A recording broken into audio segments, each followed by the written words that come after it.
Hey there, everyone. How are you today? It is Bryan Barron, the Director of Skincare Research at Paula's Choice Skincare, here for our second and final live chat of January 2023. Today's topic is, it's one that we've done before. It's about exfoliants, exfoliating skin, why that's important, the difference between AHA and BHA exfoliants, which skin type and concerns are those leave-on acid-based exfoliants best for. We're going to go over it all. How often you should use your exfoliant. Is it okay to combine exfoliants? Maybe at the same time, maybe not at the same time.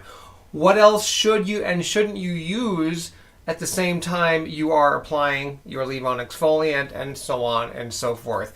I'm also going to go over quite a bit because I think this is a really important myth, or not myth so much as just misinformation, and try to set the record straight on the fact that abundant research has shown that ongoing use of leave-on acid-based exfoliants, whether it's alpha hydroxy, beta hydroxy, or polyhydroxy, those are the three main groups, does not cause barrier damage, and it does not cause skin thinning. So we're going to be covering all of that. I would love to see the questions that you have on this topic. I see that there's a few in there already, and I'll try to get to as many as I can. This has been, in Michigan where I live, this has been an interesting month weather-wise, because typically January is one of the coldest months, and with that cold, when you've got the moisture traveling through in the jet stream as it does, we will get some snow. And we've had a couple of tiny little flurry dustings, really no big deal. And today it's been like this gorgeous puffy white, clings to the branches of all the trees, snowfall all day. And it's just been really, really pretty to be here in this room and look out my windows and watch it. So I'm not one of those people that dreads snow during winter. It takes a lot to get me to be like, ugh, I'm over this cold and snow. I think I'm kind of an anomaly because most people I know, unless, they're avid skiers, in which case they'd rather go to a location with snow and ski and then come home to a nicer climate. But I don't mind it. I really don't. In contrast, though, I'm not a big fan of long stretches of hot, sunny weather. I find cold much easier to deal with than heat. But give me a good 65, 70 degree day, clear skies and the sun's out, and that makes me happy too. So, all right. I was debating, as I did the outline for this chat, I was like, where's the best place to start? And I think probably the best place to start in terms of talking about exfoliation is why you should do it. At Paula's Choice Skincare, a lot of skincare brands will tell you that the essentials are a facial cleanser, a moisturizer, and hopefully, if they're being honest with you, an SPF product to use during the day, which many brands reference as your daytime moisturizer.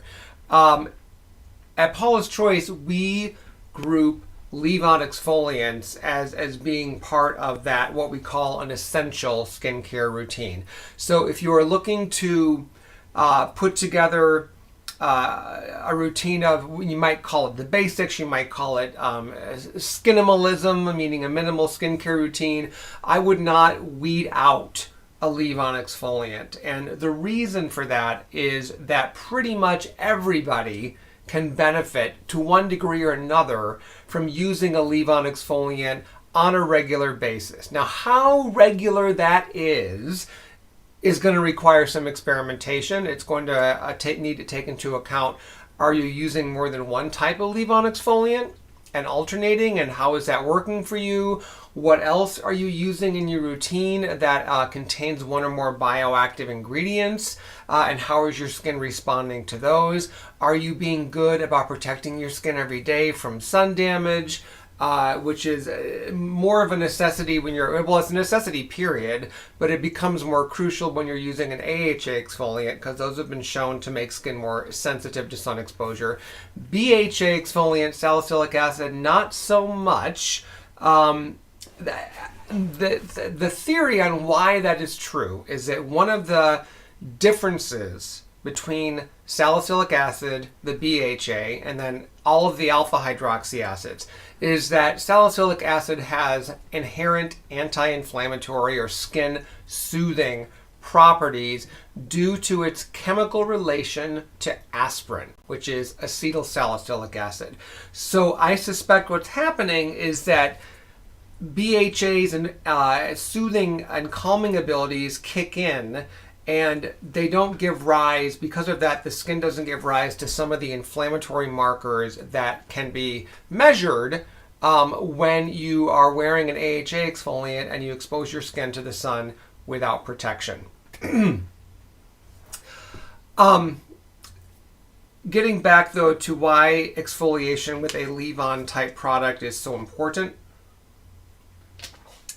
there are numerous reasons that skin's natural shedding cycle, the skin cells are germinated or born in the lower living layer at the bottom of the epidermis. They differentiate or change in shape and size as they move through the various layers. When they get to what's called the stratum corneum, which is the layer of skin that you can see, that's the dead skin. That is where the living cells essentially become terminal, and they change into a type of cell called a corneocyte. These are the cells in your uppermost layers of skin that an acid-based exfoliant dissolves, or actually it breaks the bond. I'll go into a little bit more detail about how it does that because there's differences between the types, and allows them to slough off naturally. When we're young, unless we have, there's some exceptions in terms of pre-existing skin conditions that you may have. Eczema can throw things off a bit, for example. When we're young, though, our skin cells turn over at a pretty normal, consistent rate. And it isn't something that you see or feel happening. It just happens. The cells reach the end of their life cycle. They serve their purpose on the skin, and then the bonds that are holding those cells to the surface slowly break down and dissolve, allowing that skin cell, actually a lot of skin cells, to slough off naturally on their own. You don't have to do this. They're jumping ship without you having to do anything. And then new cells take their place. That explains, or is one of the reasons why, for example, a child's skin often looks and feels very smooth. Not just smooth and supple, but it also has a very smooth texture. It just looks very refined, and the skin tone looks even. That is a great example. Now, some of this also has to do with the fact that little kids, compared to, say, teens or adults, haven't had the same level of environmental exposure. So it's that, assuming you're not being careful about sun exposure, it's that nice little honeymoon period where you can look back and say, wow, I really had perfect skin back then. And with the right skincare products used throughout your life, you can do a pretty good job of keeping it within that realm. But a lot of us don't. We grow up, we're not using skincare on the regular. We're definitely not using sunscreen on the regular through most of our younger years. And the damage starts showing, when we get into our late teens and 20s, and how much damage you'll see depends on the level of exposure and how much tanning you did, indoor and out, and so on. But I'm getting off topic a little bit. Bringing that around, environmental damage, whether from UV light, visible light, aka blue light, or ongoing exposure to airborne pollutants, all of those are external factors that can cause your skin cells' normal turnover, the rate and the efficiency of it, to slow down, to become less efficient. And what happens then is that, your skin is in a constant state of renewal. So you have these corneocytes that should be jumping ship, as I said, but they're not. You know, the Titanic is going down and they're holding on to the sides of it. They're just not ready to give up just yet. You know, until the very last second, they're going to hold on to that surface. And then you have these new cells that are ready to populate. And, you know, okay, you've done your job. Thank you very much. You know, here's the new hire. And they would do their thing, and then they would jump ship eventually. What happens, though, over time, and this doesn't, what's interesting is it doesn't happen at the same rate or the same way on the same skin sites of the body. For example, you may have normal desquamation going on your chest, arms, and lower legs, but your face and neck, you're getting a buildup. A skin dulling, a complexion dulling buildup of these cells that should be shedding naturally and they don't. And so that is where using a leave-on exfoliant that is acid-based. Remember, skin is naturally acidic in terms of the pH scale.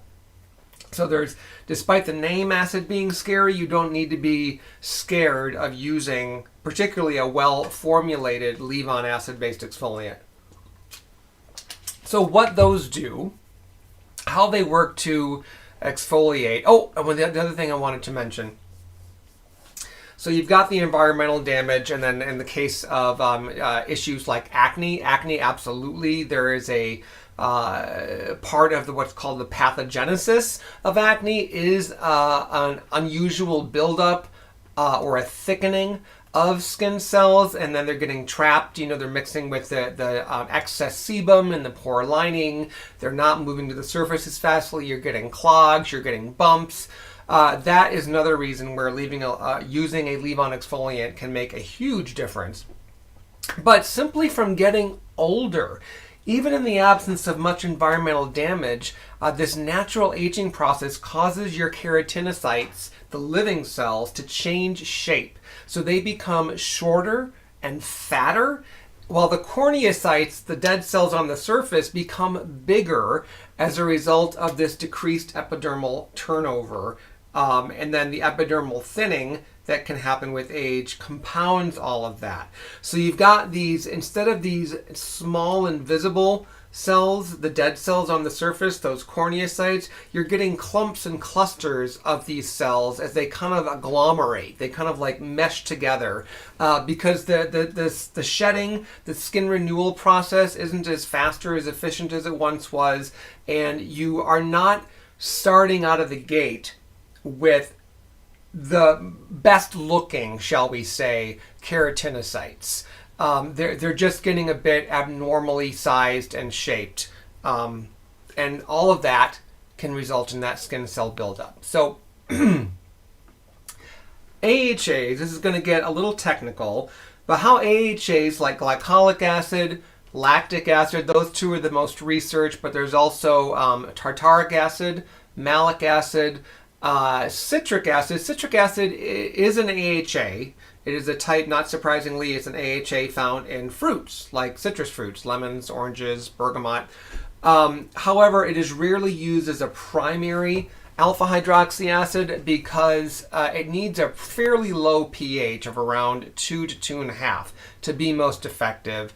And it hurts. It can be an irritant in those amounts. In the lower amounts used in many skincare products, both rinse off and leave on, where it's functioning as a pH adjuster, it's holding the final formula's pH in the desired range, that's fine. But if you ever see an AHA exfoliant that is touting citric acid and that's like the second or third ingredient, I'd be very careful, because what you don't want to happen is irritate your skin or cause a burn-like reaction. I'll sometimes tell people citric acid, again, being the primary acid in citrus fruits like lemon. Have you ever gotten fresh lemon juice on like a paper cut on your finger or something? It doesn't feel pleasant. So you wouldn't want to put citric acid all over your face. The other one that's kind of newish, and it's getting more play lately, is mandelic acid. That is another alpha hydroxy acid. That tends to be a good one for sensitive skin, simply because in comparison to the other alpha hydroxy acids, the molecular size of mandelic acid is larger. it's still large enough to penetrate past the surface into those uppermost layers where we want it to work, but the penetration is slower than the other alpha hydroxy acids, which in turn makes it more tolerable to a wider range of people, again, including people who would describe their skin as sensitive or reaction prone. Reaction is in not a good reaction. But AHAs, what they do is they diminish corneocyte, those dead skin cell cohesion, immediately above the granular layer, and they do so by detaching and helping to desquamate, or the stratum corneum. So desquamate is a fancy word for exfoliate, influence skin cell turnover, and then this process, this ungluing of these bonds that are holding these spent cells to the surface, it happens without thinning the epidermis. In fact, numerous studies have shown that ongoing use of alpha hydroxy acids actually creates thicker, plumper skin, largely because it helps boost the presence of glycosaminoglycans in skin, a major one being hyaluronic acid. That is responsible for giving skin its plumpness, that buoyant look, that fresh, think of a child's cheeks, they're plump, they're smooth, it's hydrated.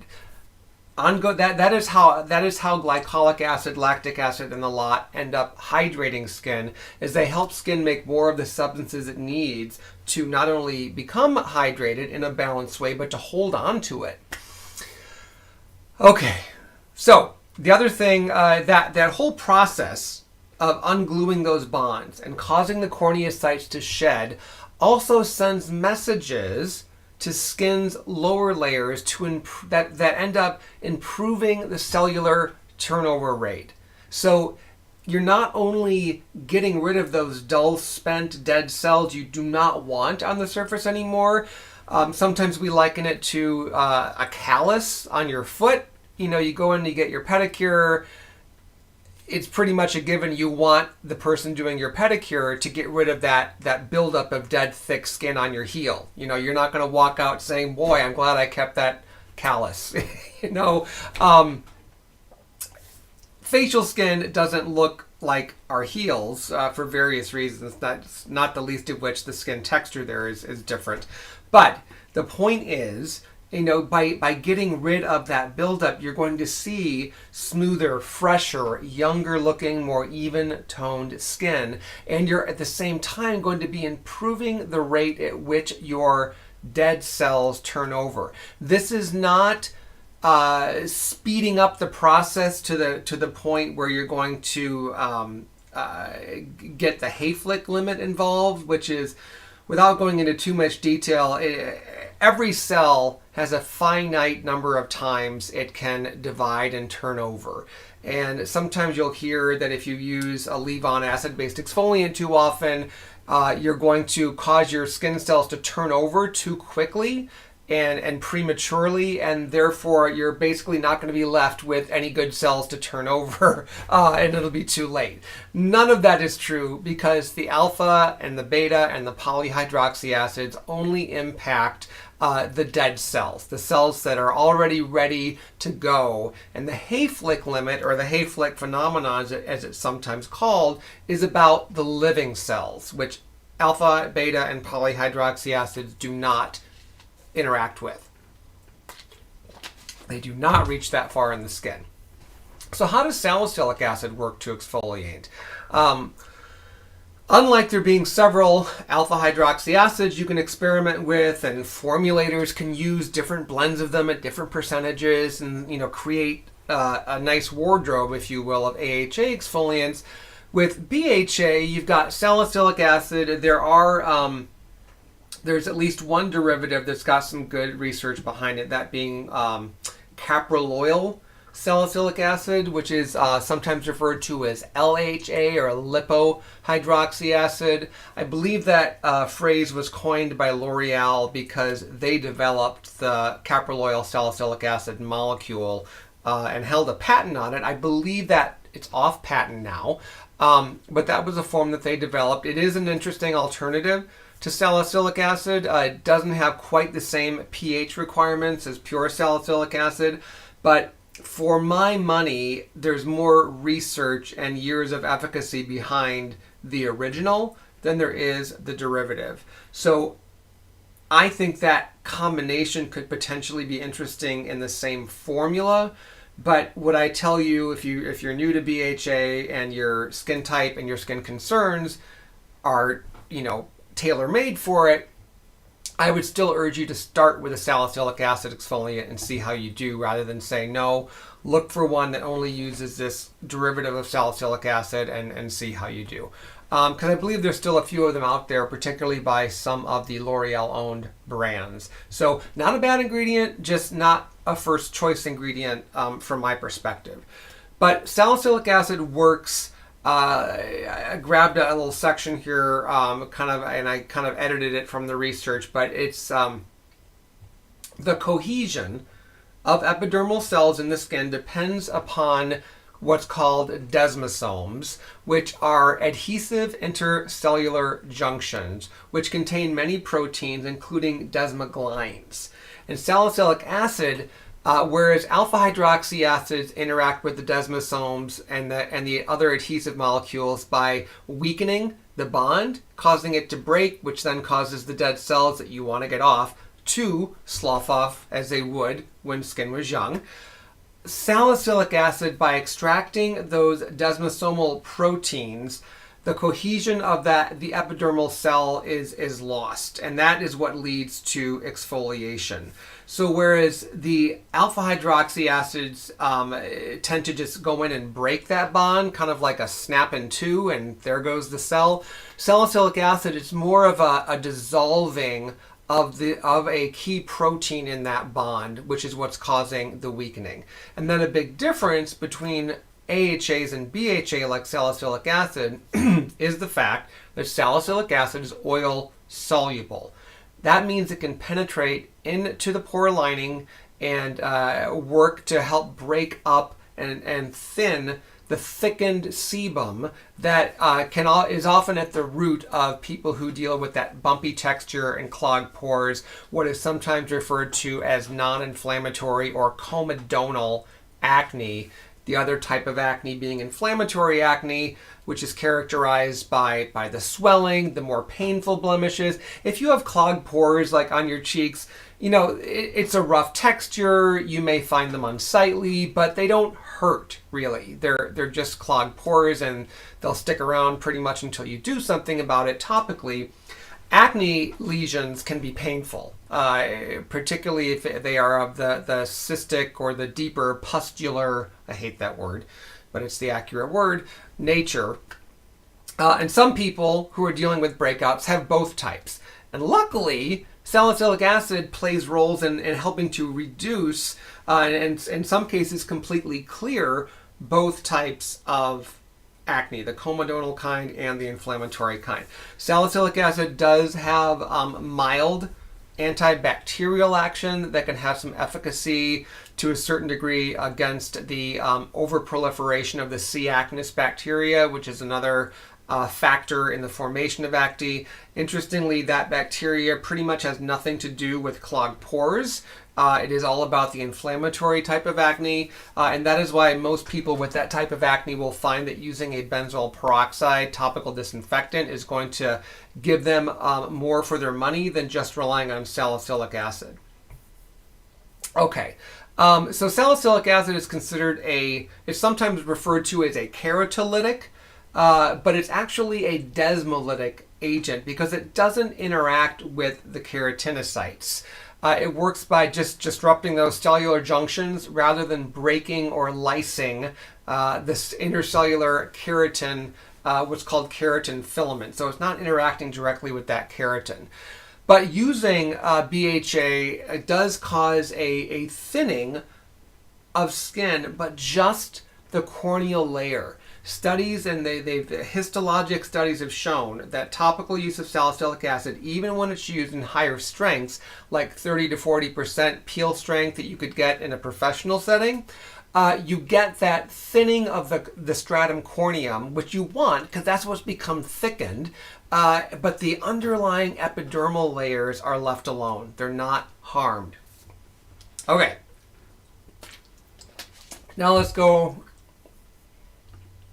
I've got quite a few questions here. So I am going to go. I wanted to just really quick, I said I would discuss the misinformation around, don't use exfoliants too often because they damage your barrier and they cause dryness and flaking. It is certainly true that depending on the person and depending on the exfoliant, how strong it is, how often they're using it, and what else they're using in their skincare routine can also play a factor.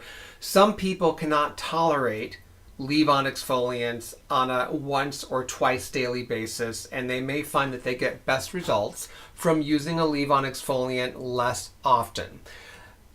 In terms of, for example, what Paula's Choice recommends, our directions, particularly what's printed on the packaging itself, we have to kind of come up with a common denominator that is going to work for the widest possible group of people.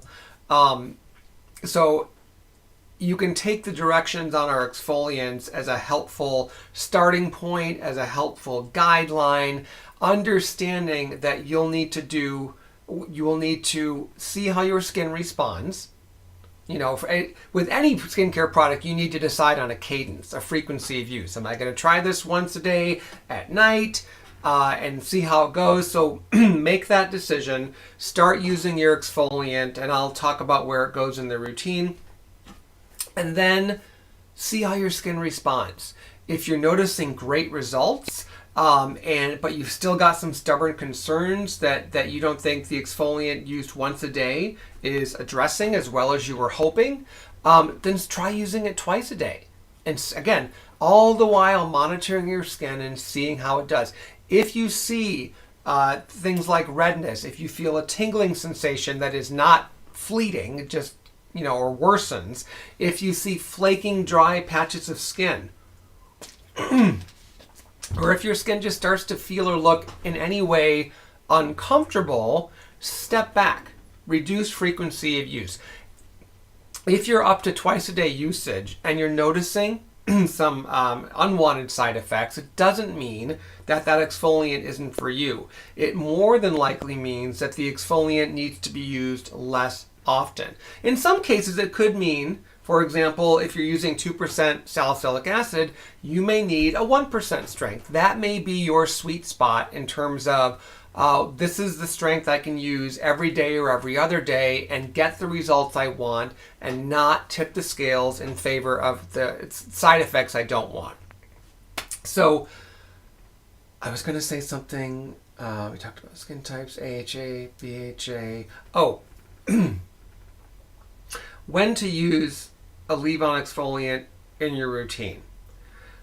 With the exception of rinse-off peel type products like our skin perfecting 25% AHA, 2% BHA, it's a mouthful, peel, which you could simply use on clean skin, apply a visible layer, leave it on for up to 10 minutes and then rinse, and then you just follow with the rest of your routine. So if you're using it in the morning, you could follow with your toner, your serum, moisturizer with SPF, and makeup if you wear makeup. At night, you would rinse the peel off, do the toner if you use a toner, your serum, any treatment products, and those can be layered based on texture from thinnest to thickest. Apply eye cream or an eye area treatment product if you're using that at night, and then your facial moisturizer, or you could reverse that order and do the facial moisturizer and then the eye cream last. But I know since Paula's Choice has some of our leave-on exfoliants, particularly in the BHA category, and we have 11 of those, and then we have 6 with AHA for a sum total of 17 exfoliants, leave-on exfoliants that is. Well, no, 16 leave-on, 1 rinse-off, because I'm counting the peel. But I know that there's some confusion for our Paula's Choice customers who are using one of our liquid exfoliants and they're also using one of our toners, which pretty much have the same consistency. And so what do? In that situation, toner, whether it's in the morning or evening routine or both, becomes your second step. And then you can take the liquid exfoliant, pour a bit into your hands or pour a bit into onto a cotton round or one of our, like we have the reusable bamboo rounds, which are super cool. And then just dab it. Kind of like lightly dab or press it onto the skin. That's the technique if you don't want to wait for your toner to completely dry before moving on to the exfoliant step. That's what I would recommend. If you wait until the toner is dry, you can put on the liquid exfoliant however you choose, whether you're using clean hands, fingers, and just kind of moving it around like this, or you're using a cotton pad and kind of doing this really quick. Once that toner has absorbed, you know, the goodness is going on, you're not going to wipe it off by using your exfoliant. Some people prefer to use, like if you're using the one of our liquid exfoliants and you're only applying it at night, you could certainly try using it right after cleansing and skip the toner at night. And see, again, it's all about seeing how your skin does. I know a lot of our customers love what our toners do for their skin. I'm one of them. Huge shout out to the new Calm toner. It's rivaling the Resist Advanced Replenishing Toner, you guys. Like, when I was out of my Resist, I actually bought the Calm because I'm like, I was using it because I got one from the lab.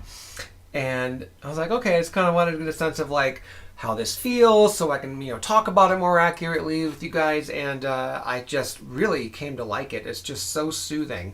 And it really helped with my redness. So the Resist Advanced Replenishing Toner has some soothing ingredients in it as well. But that wasn't the major benefit we were going for when putting that formula together. They're both excellent though, and you could certainly alternate between the two. So, okay, from the research going into the fact that studies have consistently shown that ongoing use of leave-on acid-based exfoliants does not damage your skin's barrier.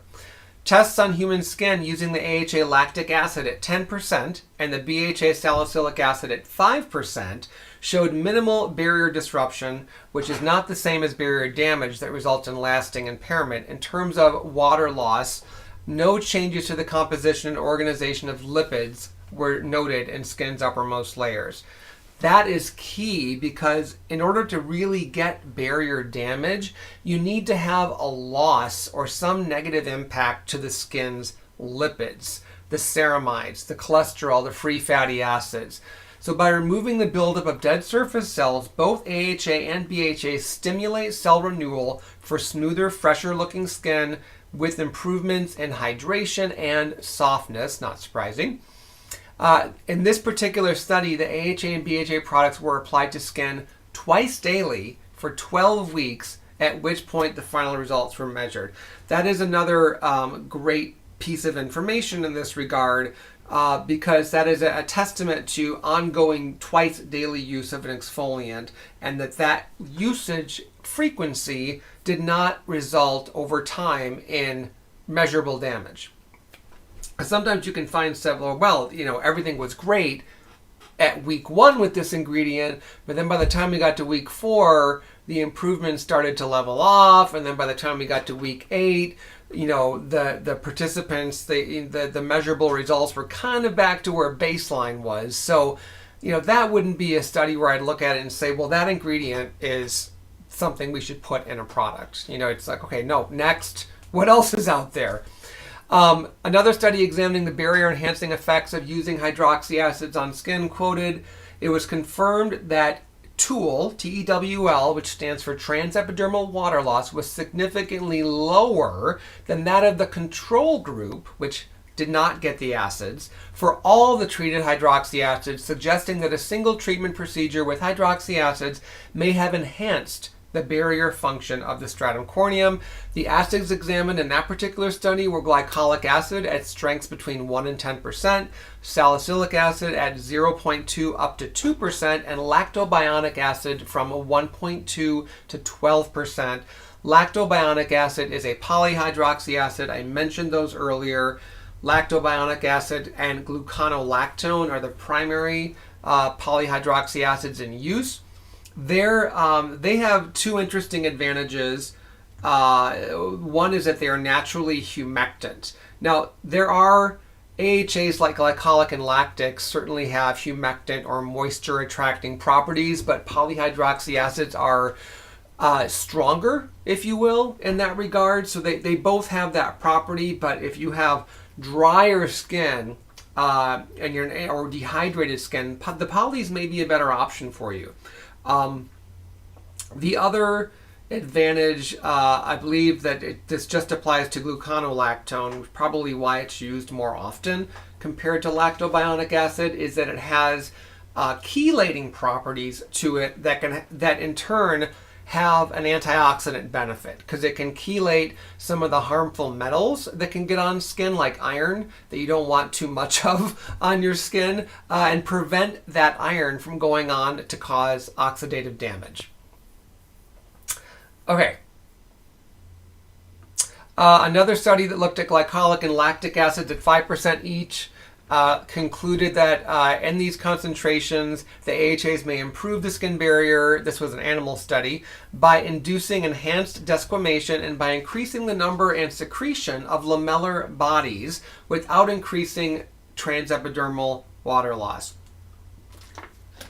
Lamellar bodies are essentially these organelles that they're basically like nicely packaged combinations of your ceramide, your cholesterol, your fatty acids. So what this study was showing is that ongoing use of the AHAs at the 5% level caused skin to make more of this good stuff. That's great. That's awesome. That's what you want. Lastly, this was an interesting kind of a compendium from a few different studies that I looked at. When used at a 30% concentration, salicylic acid peels done every 2 weeks for a period of 12 weeks or 3 months significantly improved acne without altering baseline measurements of skin's lipids, surface hydration, and water loss. Such peels do not have a harmful effect on skin's barrier function. When skin's barrier is impaired or otherwise damaged, cosmetic ingredients below a certain molecular size penetrate further into skin. In contrast, such ingredients have a more difficult time completely penetrating an intact barrier, or they do so in a more controlled, time-dependent manner. So this is why we are advised against using acid-based exfoliants that are not gently formulated, because when you have, for example, salicylic acid, BHA, is very easy to solubilize in ethanol, SD, denatured alcohol. But when you use those, they end up weakening skin's barrier, which allows the given concentration of the acid to go further into skin. But the acid itself isn't what's causing the problem per se. It is the solvents that are causing that barrier damage and literally, killing off, so to speak, those ceramides and causing your skin to go into more of a depletion mode. So all of that is to say that it is important to always pay attention to the other ingredients in any leave-on exfoliant that you're considering. Ideally, they should not contain the types of drying alcohols that are out there, which on a label, that would be your SD alcohol, your denatured alcohol, your isopropyl alcohol, definitely not acetone. You would also want to avoid exfoliants that have strong fragrances, particularly if the fragrance is coming from a blend of essential oils, and especially if those essential oils are citrus in nature. Several of the citrus essential oils are proven to make skin more photosensitive, meaning it's more sensitive to sunlight, and that can potentially drum up discolorations. You don't want that, I'm assuming. I've yet to meet someone who says, I wish I had more skin discolorations. All right, let's go right over to your questions.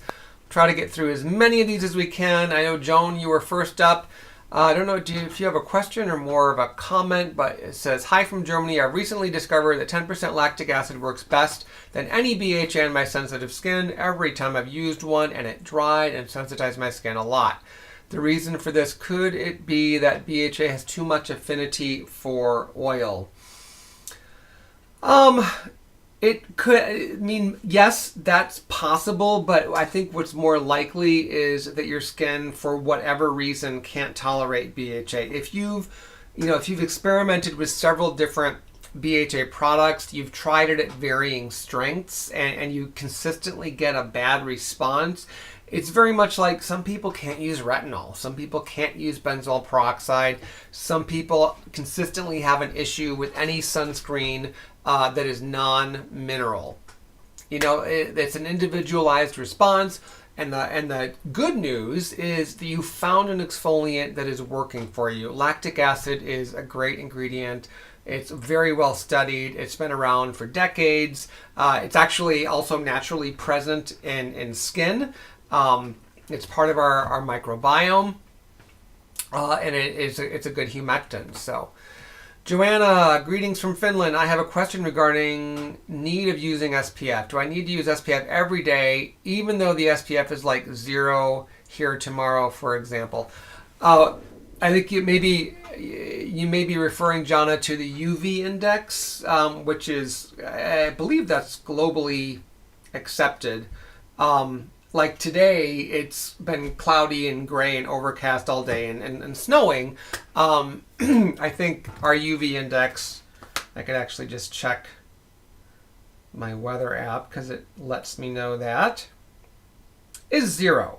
Yeah, not surprising for the cloud cover and not surprising for this time of day. It is 4:45 p.m. here. I still use sunscreen. I do. What I have acclimated to doing on days like this where I know the UV index is low and I know that because it's pretty cold out, I'm not going to be spending a great deal of time outdoors, I apply less. I don't switch up my sunscreen. I just apply less of it. I probably, on a day like today, I still do an even application over my face and neck, but the amount I use might be like equivalent to a nickel, a US nickel. Whereas in the summer months, when the sun is out for a great part of the day, I might use like 2/4 worth of, because my SPF is on the fluid side. So, you kind of need to adjust that based on how thick your SPF is. So that's a good indicator of like how much more sunscreen I put on in the summer months than I do in the winter. But I 100% maintain that a UV protective product can benefit your skin year round. If you can see daylight, your skin is being exposed to UVA rays. And so that sunscreen is very important because those rays can absolutely penetrate clouds. Jassity, Joanna, I'd swap. Today I expect a UV index of 12 or so, somewhere in Australia. Yep, exactly. Please, Brian, can you answer to my question? Thanks. I did answer the question. Okay, that was Jana again. And then Jassity from Australia. Brian, since I've been using the acid peel, I've made the daily exfoliant far less frequent. Things seem okay. Is that okay? Yes. Yeah, this is a great example of listening to your skin and adjusting your routine to reflect what you are seeing in the mirror and what you're feeling. Now, if your skin starts taking what I call a bit of a backward slide, maybe you're noticing your pores are getting clogged more frequently, maybe you're noticing the excess oil is creeping back or whatever, you can always step up the exfoliation game. That's the beauty of it.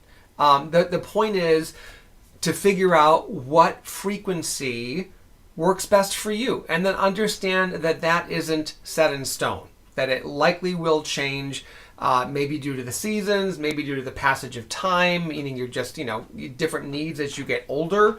And that's very individual, and then personal preference plays a factor as well. What else are you using in your routine that may, first of all, I should say, there are, separate from certain combinations causing or being more likely to cause a sensitized response in some people, this isn't a general guideline, there really are no contraindications for what you can and cannot use at the same time as an acid-based exfoliant. You can use azelaic acid, benzoyl peroxide, retinol, or any of the other retinoids. A prescription retinoid, sure. Peptides, vitamin C, niacinamide. There's no, absolutely don't do this. It is all about how your skin responds and what it needs based on your skin type and skin concerns. Some people find that it is best for them to separate application of the exfoliant with the most active product in their routine. For example, they would use their leave-on exfoliant, whether it's AHA or BHA, in the morning, and then at night they skip the exfoliant step and they swap it for a higher strength retinol or a prescription retinoid, because they've found that when they combine the two, skin does something they don't like. You got to experiment.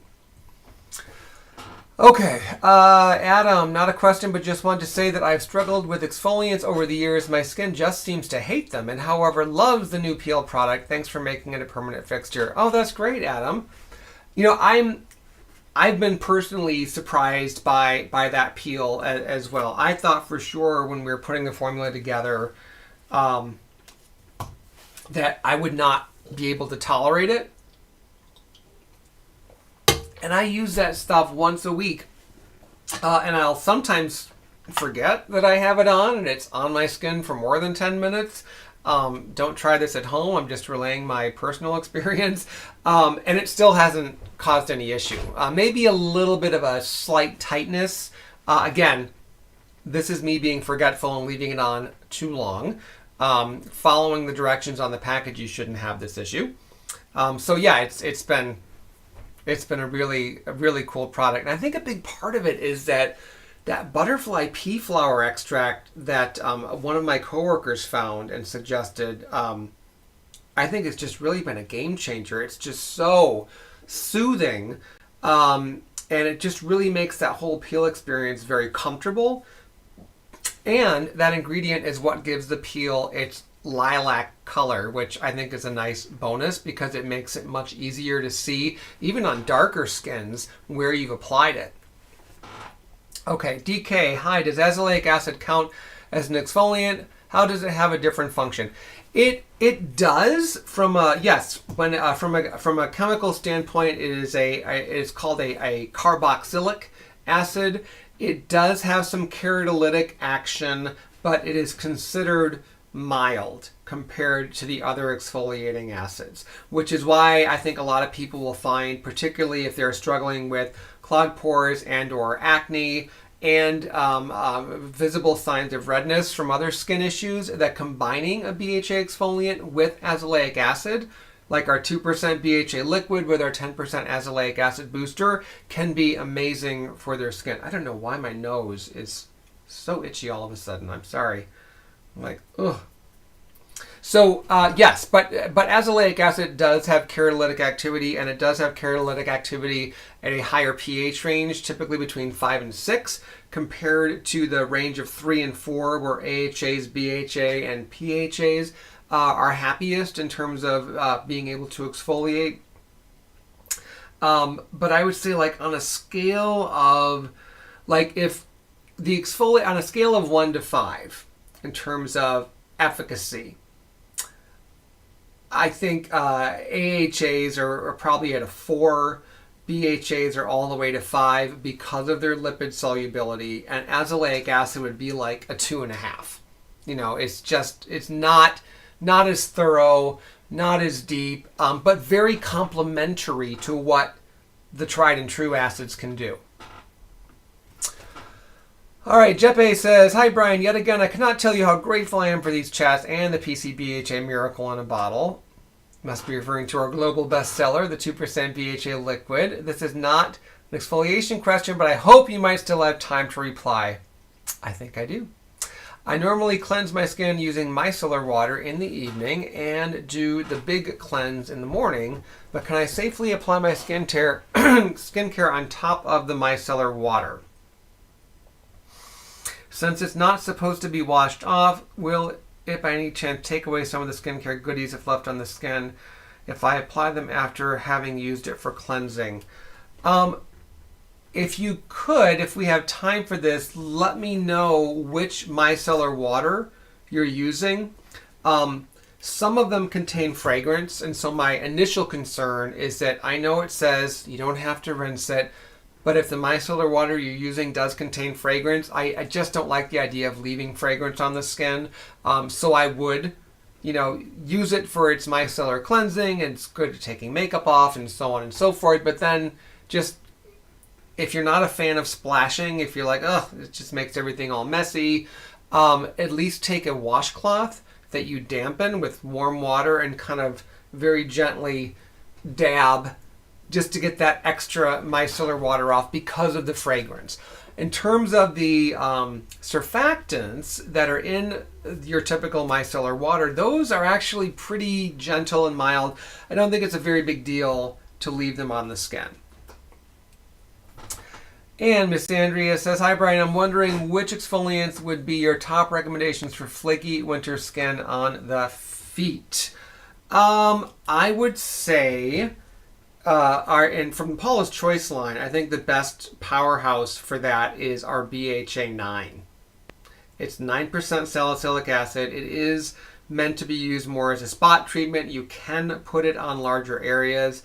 I like doing a layer of that, and then I give it a 5-10 minutes to kind of set up shop, and then I follow with the layer of our Clinical Ultra Rich Soothing Body Butter or Vaseline Intensive Care makes, I think it's called Healing Foot Cream or Cracked Skin Cream. Probably not too difficult to find. It is definitely marketed for the feet. It's greasier than our body butter, so when I use that one, I tend to put socks on, just because I don't want to get that all over my bed linens. But yeah, I think that combination can be great for that. Okay, John, I'm at UV0. Andrea, I've been using AHA in my feet weekly for ages. Creepy feet no more. AHA has its place too. Very good point. However, if the dryness on your feet has gotten into callus territory where it's fairly thick, you need salicylic acid to cut through that. It's going to be better at cutting through that than alpha hydroxy acids would be. Once you are past that point, Andrea, you could switch to an AHA body lotion like our skin revealing option. But there's several available at drugstores as well that they're a bit more no frills, but they deliver the goods in terms of exfoliation. You could use an AHA body lotion with at least 5% glycolic or lactic acid for maintenance. Okay, and I'm not hearing back from Jeppe about the micellar water. And I think, look at that, I've gotten through all of the questions with a little bit of time to spare. Thank you so much for joining me this afternoon, this evening. I'm assuming based on, actually Australia, you might be in the morning hours. So whatever time it is, I appreciate you spending your time with me. And I hope that this information has been helpful for you and that you will come back and see me again on this channel. Next month, we will have 2 all-new live chats lined up for you. And for me, it's the top half of the feet, not the heels. Oh, yeah. Yep. That I really need to exfoliate. Got it. Yeah, feet need care. And I definitely take the time to take good care of my feet, which I can't say that for a lot of men. But I always think, I'll see a guy wearing sandals and his feet are in good shape. And I'm like, yeah, that's great. Take good care of your feet. They do a lot for you. Anyway, I don't want to start babbling, so I am going to sign off. It's the end of my day, and we'll speak with all of you soon. I look forward to it.